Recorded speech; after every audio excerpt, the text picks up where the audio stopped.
Durante muito tempo, o Flamengo foi o time que não conseguia revelar grandes jogadores. Então, se hoje a gente vê o Vini Júnior brilhando, ganhou The Best, o Paquetá jogando Premier League, até alguns jogadores que não foram tão craques, mas que estão bem no futebol brasileiro, como o Mateuzinho, o Hugo Souza, que chegou à seleção, fica até estranho pensar em como o Flamengo teve promessa flop. O cara que surgia como o novo alguma coisa e não dava em nada. E hoje vamos relembrar de alguns desses casos aí. Para começar, a gente tem que ter ele, o novo Zico.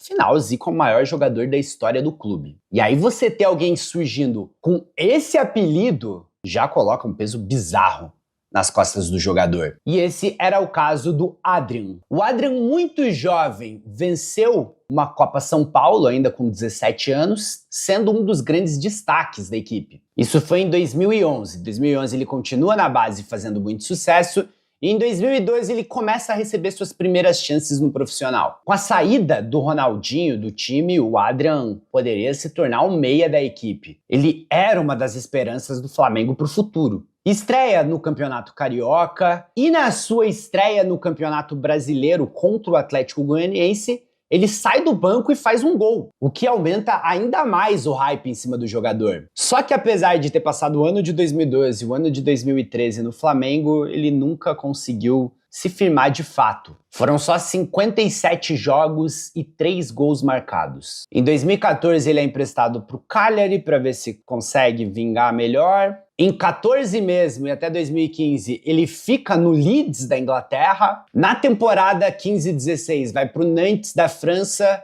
mas todas passagens meio apagadas. Em 2017 ele foi comprado pelo Sion da Suíça e no Flamengo mesmo o novo Zico nunca conseguiu atingir seu potencial. Talvez ele tenha subido para o profissional cedo demais, queimou etapas, ou talvez ele não tivesse a qualidade que imaginavam que ele tinha. Fato é que o Adrian nunca vingou. A nossa segunda promessa surge na mesma época, e ele também tinha um apelido inusitado. Campeão sul-americano de 2011, ao lado de nomes como Neymar, Coutinho, Oscar, Lucas, Diego Maurício, o Drogbinha, era uma esperança no Flamengo de um novo Adriano Imperador. Um centroavante forte que marcaria muitos gols. Ele sobe para o profissional em 2010 e na sua primeira partida contra o Grêmio Barueri, sofre o pênalti do jogo. Naquele mesmo campeonato, ele faz um gol contra o Avaí, o seu primeiro no profissional. O treinador do Flamengo à época, Vanderlei Luxemburgo, gostava do Drogbinha. E ele vai dando bastante chance pro jogador ali no final do Brasileiro de 2010. Tanto que ele acaba indo pro Sul-Americano em 2011. E em 2011 ele vai ganhando mais chances ainda, porque o titular da posição, David,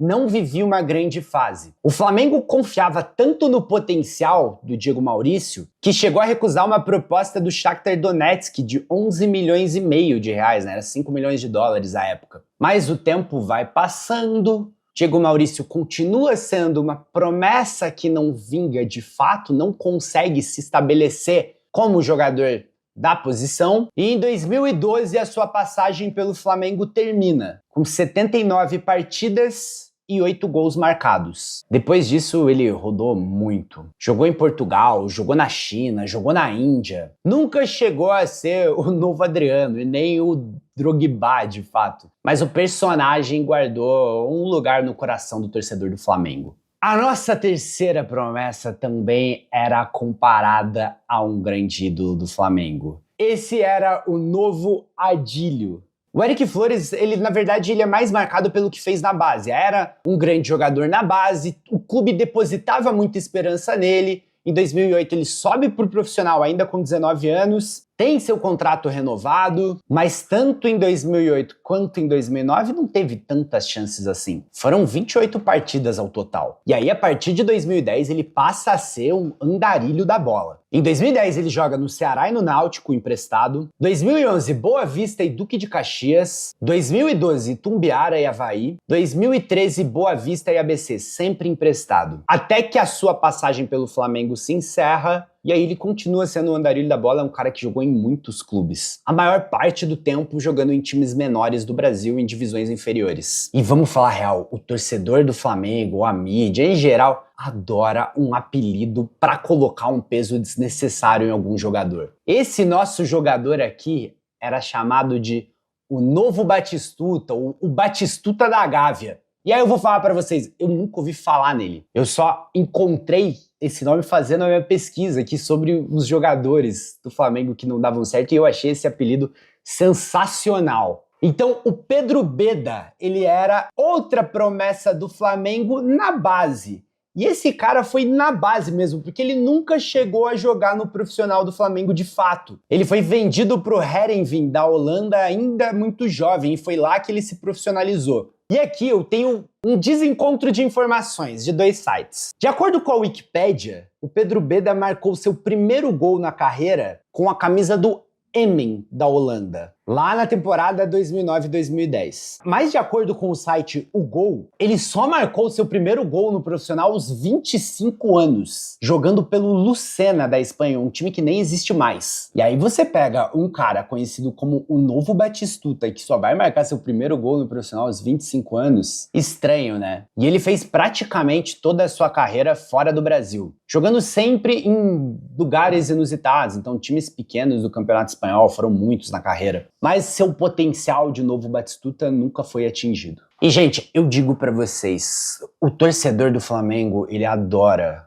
um apelido desses. O nosso próximo jogador era conhecido como melhor que o Neymar. Talvez você lembre dele, o Rafinha.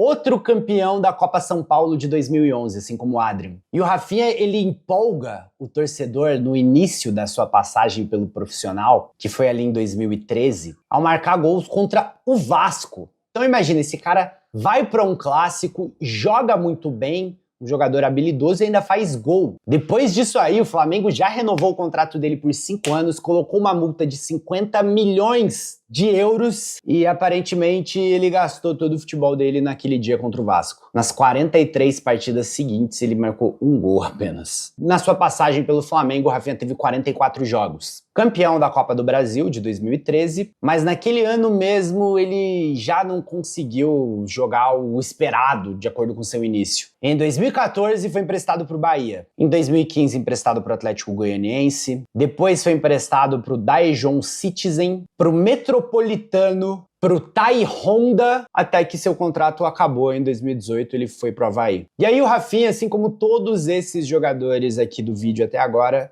virou um andarilho da bola, rodou por bastante equipes, ele joga até hoje. Certamente no próximo campeonato estadual, o Rafinha vai estar jogando em alguma equipe aí e de repente a gente cruza com ele. O nosso próximo nome da lista não tem um apelido inusitado, mas eu descobri na pesquisa para esse vídeo que o nome dele, Matheus, é uma homenagem a Lothar Matthäus. E esse cara já nasceu conhecido, porque quem não lembra da icônica comemoração do Bebeto na Copa de 94, balançando o neném? Sim, Matheus Oliveira, o filho do Bebeto, também era uma das grandes promessas da base do Flamengo. Ele jogava muito na base, e pelo desempenho, aliado ao fato de ser filho de um grande craque do futebol brasileiro, muita gente esperava que o Matheus fosse vingar, fosse ser um grande jogador. Na época ali do seu início da carreira, com um contrato ainda muito ruim com o Flamengo, ele chegou a se acertar para ir jogar na Juventus da Itália. Então o Bebeto reclamava publicamente que o salário dele era ruim, que o Flamengo deveria oferecer mais, e a Juventus ficou interessada no garoto. Mas tratativas vão, tratativas vêm, o que parecia tudo certo acabou não acontecendo e o Flamengo renova,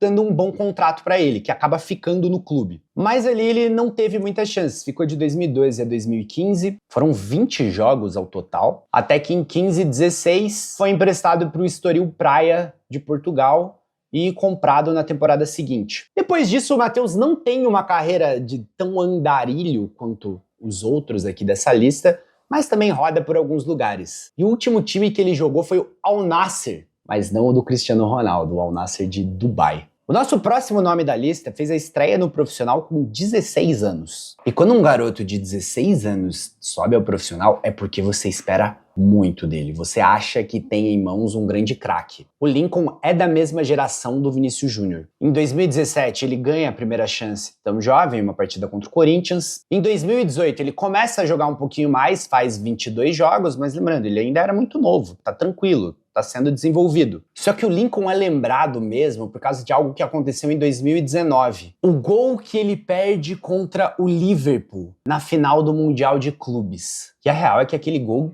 teria sido muito importante. Depois disso, já mais não tão jovem, porque ali era final de 2019, em 2020 ele já completaria 20 anos, o jogador começa a ser muito cobrado pela torcida. E durante toda a passagem pelo Flamengo, ele foi um jogador de altos e baixos. Teve um momento que ele chegou a ser colocado para treinar com o Sub-20 novamente. Isso em 2021. Então, para alguém que estava no profissional há tanto tempo, fica uma coisa meio feia, é um passo atrás na carreira muito grande. E ali em 2021 mesmo, o Lincoln deixa o Flamengo para ir jogar no Vissel Kobe, totalizando 63 jogos pela equipe e 8 gols. O nosso último nome, ele tá na lista não pelo que ele fez, nem porque, apesar de ter sido um jogador que em determinado momento teve grandes oportunidades, o nome dele virou sinônimo de um jogador ruim que sai da base do Flamengo. O apelido dele, no caso, era usado para desmerecer Vinícius Júnior no início da carreira. Então, o Negueba ganha a primeira chance dele no profissional do Flamengo com 18 anos. E ele fica no Flamengo de 2011 a 2015, tendo um período de empréstimo para o São Paulo em 2013. Pela equipe rubro-negra foram 86 jogos, é o jogador da lista aqui do vídeo que mais jogou, e apenas 5 gols marcados. Mas como eu disse, o Negueba não foi um cara que marcou, não era uma